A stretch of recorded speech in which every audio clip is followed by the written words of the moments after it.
Hello students, today we are going to discuss about the remaining topic of chapter number 8, that is electrostatic, in the third part of revision, that is what is the electric dipole, what is the electric dipole moment, and the cases which are related to the electric dipole moment, and the last topic, that is continuous charge distribution. In that we will discuss about three types of distribution: linear charge density, second one surface charge density, and third one volume charge density. So let's begin with the term what is electric dipole. See, the term di is represent two, and pole, that means two poles, that means part of the two pole. When we consider in terms of electric, then that term we are represent in terms of electric dipole. And the definition from textbook is a pair of equal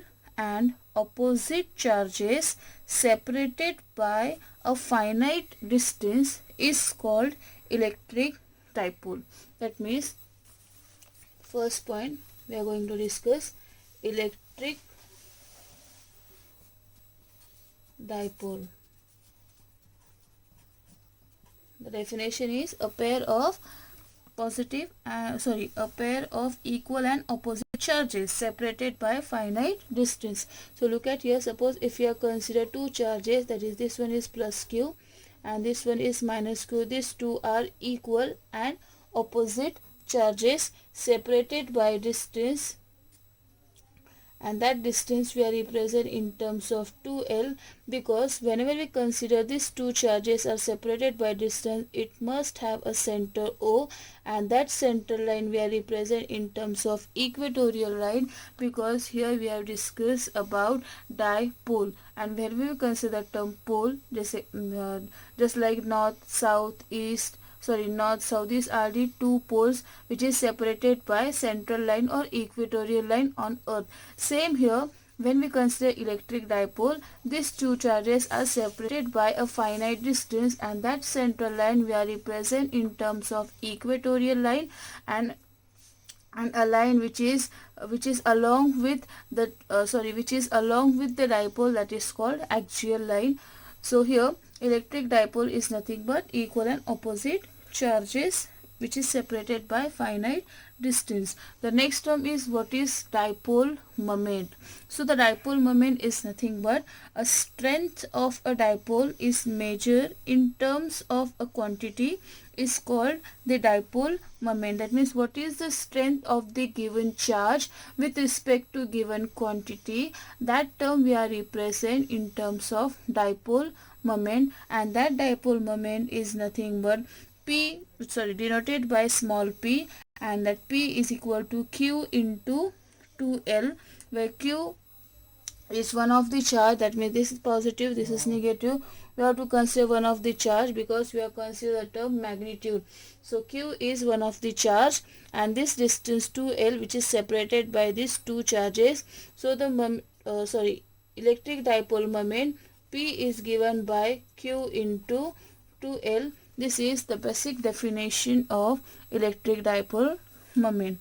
So, and the SI unit of electric dipole moment is coulomb meter, because charge SI unit is coulomb, and length of the given dipole we are represent in terms of meter. That's why SI unit we can consider in terms of coulomb and meter, or the next unit we are consider D by or capital D. So these two are the SI units of electric dipole, coulomb meter, or we are consider D by unit.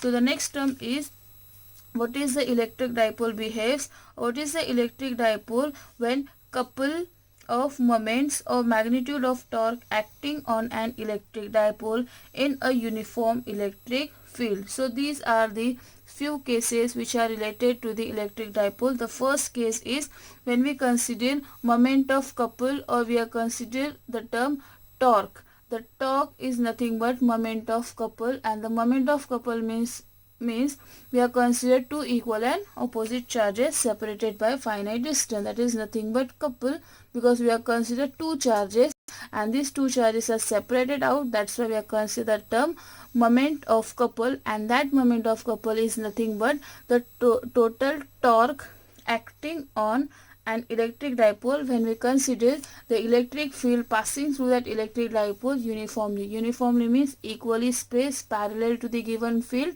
neither intersect nor meet each other. So what is the magnitude of torque is given by. So consider here, suppose if we consider these are the parallel electric field E, which are denoted by electric field which are parallel, and in that suppose we are consider electric dipole. Suppose this is called point A and this is point B. Point A suppose having minus Q charge and point B having plus Q charge. So electric field intensity is given by minus QE. Here electric intensity is nothing but strength, and plus QE we can write plus Q into E. Okay, so we are consider AB is electric dipole having two charges plus Q and minus Q, and this distance is denoted by 2L.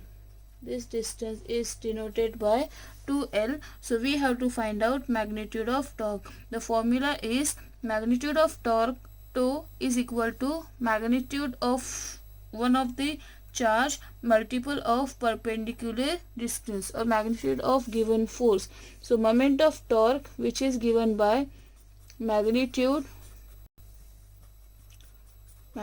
of one of the charge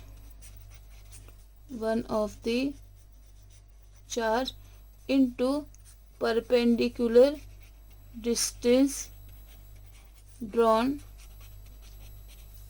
at point B meet at point A.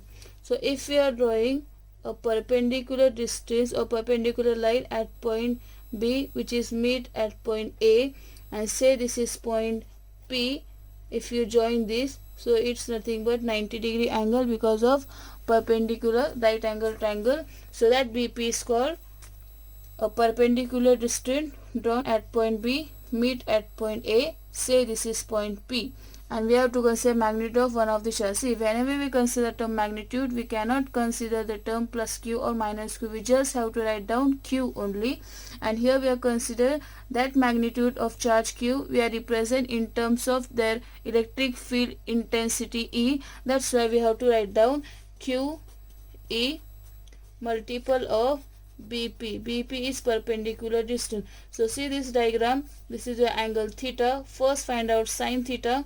So we will get sin theta is equal to BP upon hypotenuse is AB, opposite upon hypotenuse. So therefore BP is equal to AB sin theta, and that AB is nothing but total length 2L. So 2L sin theta. So put this value BP in this equation. So we'll get moment of torque acting on electric dipole. So QE into 2L sin theta.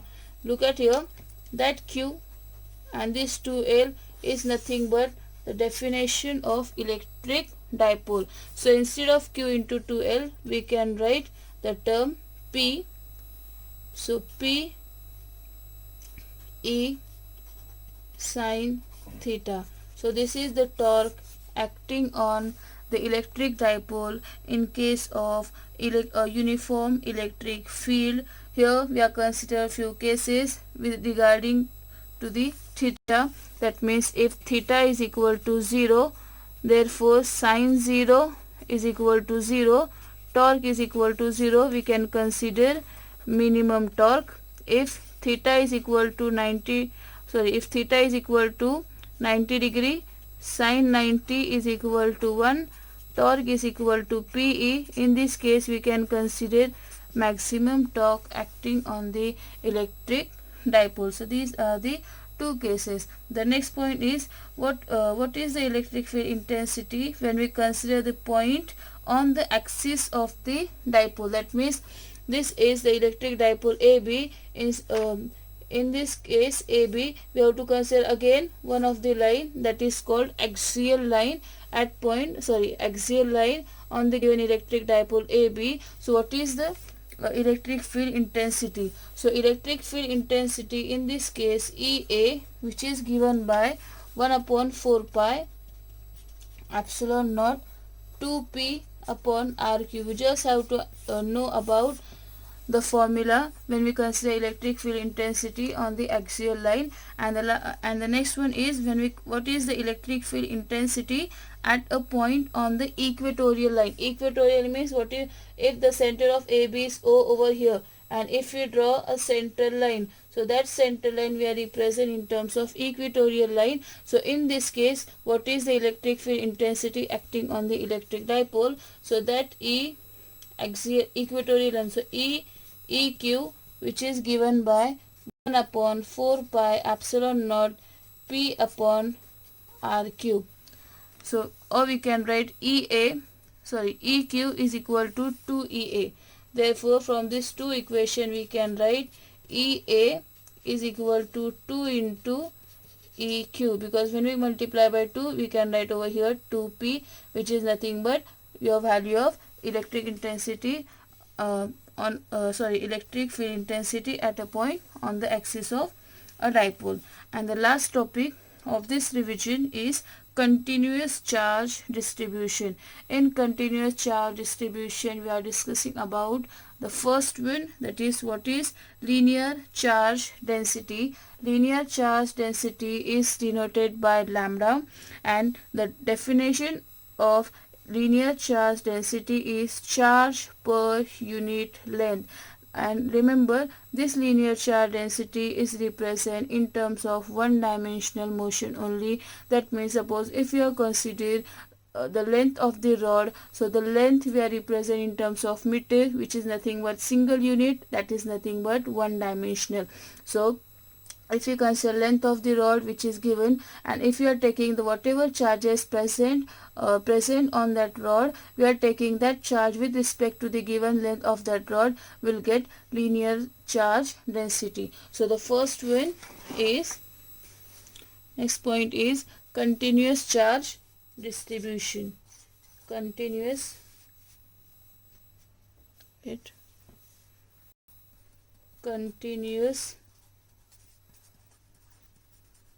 charge distribution. In that first one we have considered linear charge density, which is denoted by lambda, and definition is lambda is equal to charge per unit length. Therefore SI unit is what? Charge, which is nothing but coulomb. Length we are represented in terms of meter, so coulomb per meter is the SI unit of linear charge density. And if we are consider small charge with respect to small length of the given rod, then the lambda we are represent in terms of dq upon dl. So this is just a revision of linear charge density, or you can write in bracket one dimensional motion. Second one is surface charge density. Surface charge density, which is denoted by sigma in case of two-dimensional motion. That means suppose if you are consider this is one metal plate having positive charges, fully positively charged metal plate, so that surface area we are represent in terms of meter square, and the surface charge density, which is given by sigma, is equal to charge per unit length, right?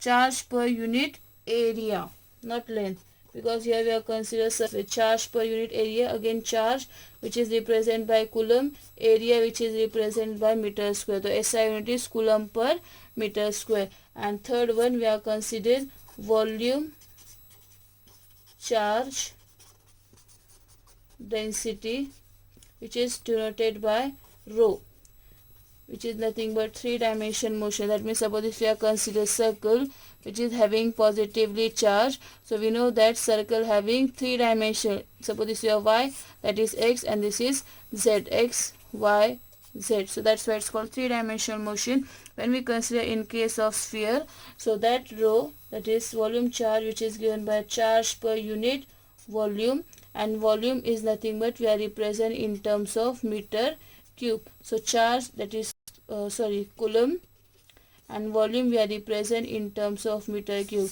So this is the SI unit of volume charge density, coulomb per meter cube. Coulomb per meter square surface charge, and linear charge density is coulomb per meter.